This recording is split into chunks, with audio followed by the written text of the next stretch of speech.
इस वीडियो में एक छोटा सा कॉन्सेप्ट कवर करूंगा। और आज का जो कॉन्सेप्ट है वो है Newton's law of cooling.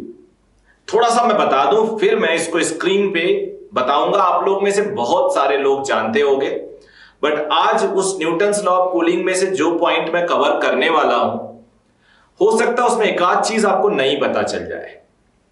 Newton's law of cooling का जो फॉर्मूला हमारी क्लास में हमें पढ़ाया जाता है, उस फॉर्मूले को हम परफेक्ट फॉर्मूला नहीं कह सकते। वो फॉर्मूला एक जुगाड़ का है और एक एजम्पशन का है। असली फॉर्मूला तो एक्सपोनेंशियल होता है, जो मैंने इस वीडियो में थोड़ा सा बताया। एक्सपोनेंशियल वाला तो नहीं बताया मैंने पूरा, हमें लगा कि थोड़ा सा बियॉन्ड हो जाएगा, लेकिन उसका जो क्लू है कि एक बॉडी इतने टेम्परेचर से इतने टेम्परेचर तक आती है इतने टाइम में, फिर अगले कितने टाइम में उसका टेम्परेचर इतना हो जाएगा, इस तरह से क्वेश्चन होता है, या अगले इतने टाइम में उसका टेम्परेचर कितना होगा ये पूछा जाता है, और रूम टेम्परेचर दिया होता है।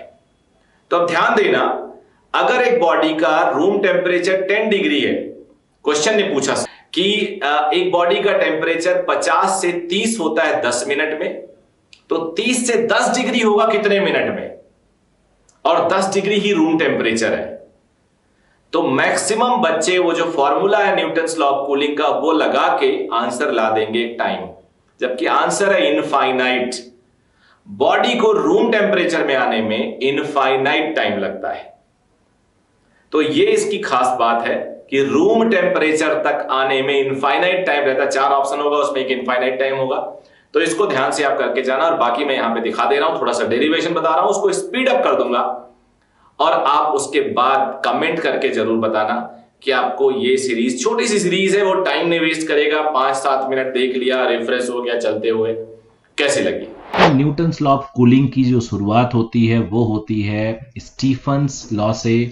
और स्टीफन लॉ है बेसिकली बताता है rate of heat transfer because of temperature difference, और उससे क्या होगा मैं आप लोग को बता रहा हूं।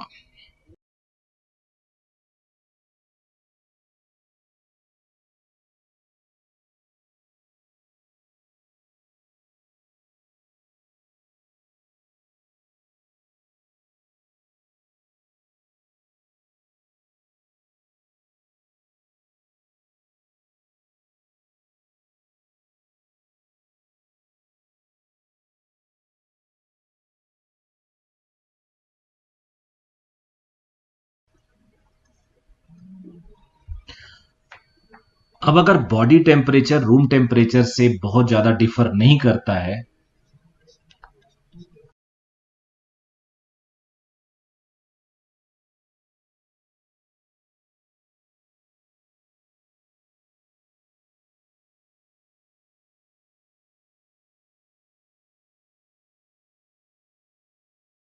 ये एक बाइनोमियल एक्सपेंशन होता है, उसको मैं यहां यूज कर रहा हूं।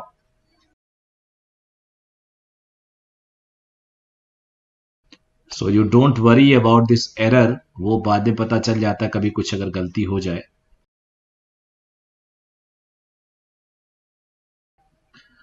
अब मैं 3 एंड 4 को कंबाइन करके जो फाइनल रिजल्ट है वो लिखने वाला हूं।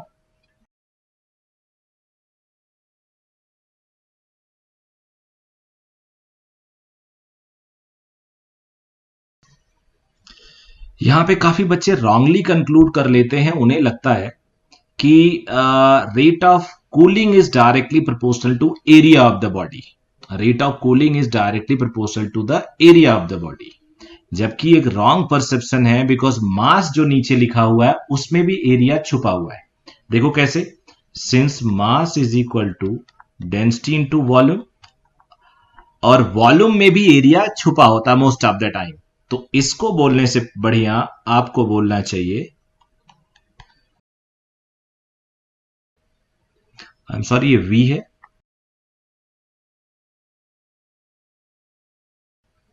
This one is true. इस पे काफी क्वेश्चन बनते हैं, और इस पूरे प्रोसेस को हम लिख सकते हैं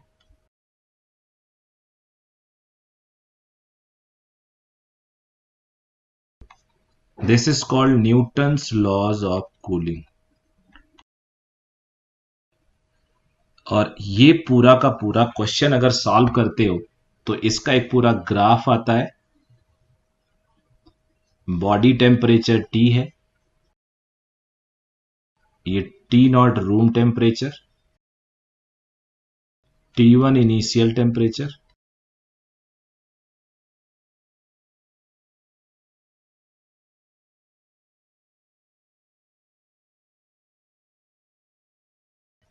this one is very very important. Body room temperature पे इनफाइनाइट टाइम बाद पहुंचती है।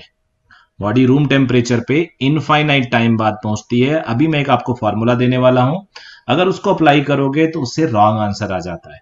उससे आंसर आ जाता है कि कोई एक पर्टिकुलर वैल्यू आ जाएगी। मैं अभी बताता हूं आपको।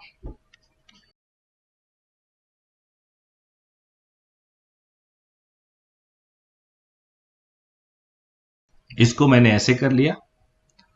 अब मान लो एक सिचुएशन लेता हूं, एक बॉडी T1 थी, T इज इक्वल टू 0 पे, T2 हो गई T is equal to T पे, रूम टेम्परेचर T0 है, तो माइनस dt होगा minus T2 minus T1, that is T1 minus T2। T को हम लिखते हैं एवरेज ऑफ दिस वैल्यू। हालांकि ये थोड़ा जुगाड़ है, तो अब इस फॉर्मूले में अगर हम रखते हैं तो एक फॉर्मूला आ जाता है T1 minus T2 upon T is equal to K times average of temperature minus T0। और मोस्ट ऑफ द न्यूमेरिकल्स हम इसी से सॉल्व करते हैं। मोस्ट ऑफ द न्यूमेरिकल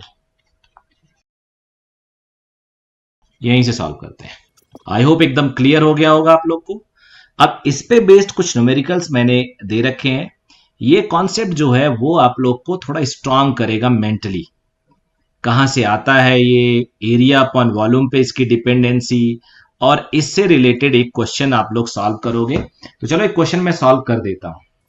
एक बॉडी 60 डिग्री से 40 डिग्री कूल हुई इन 7 मिनट्स। यही क्वेश्चन आया हुआ है एक बार नीट में, और मैं 2002 से ही पढ़ा रहा हूं। देन 40 से नेक्स्ट 7 मिनट्स में इसका टेम्परेचर क्या होगा। Room temperature is given as 10 degree Celsius. तो चलो केस 1 लेते हैं। केस 1 यानी ये वाला केस। तो T1 हो गया 60, T2 हो गया 40 डिग्री सेल्सियस। को डिग्री सेल्सियस में रहने दे सकते हो क्योंकि डिफरेंस आ रहा है। यहाँ पे टाइम है 7 मिनट, को मिनट में रहने दो। 60 प्लस 40 अपॉन 2 माइनस 10 डिग्री, तो ये 20 upon 7 is equal to K। This one is 100 upon 2, that is 50, 50 minus 1 40, तो K आ गया 1/14। We got the value of K। अब मैं इसी स्पेस में सॉल्व कर लेता हूं। Second situation, case 2। केस 2 है 40 से 6 कितने डिग्री पे पहुंचा, तो मान लो T डिग्री। 7 मिनट्स है, K 1/14, फॉर्मूले में वैल्यू पुट कर रहा हूं, 40 प्लस T अपॉन 2 माइनस 10। तो ये देखो 2 टाइम्स हो गया, क्रॉस मल्टीप्लाई करो, ये 20 प्लस T/2 माइनस 10, तो ये 10 हो गया, 10 इधर आया 70, 2T उधर गया प्लस हो गया 5T/2, so T is equal to 140 upon 5, that is 28 degree Celsius. This is the right answer. तो ये था आज का वीडियो। आई होप आपको अच्छा लगा होगा। So thank you very much, all the very best.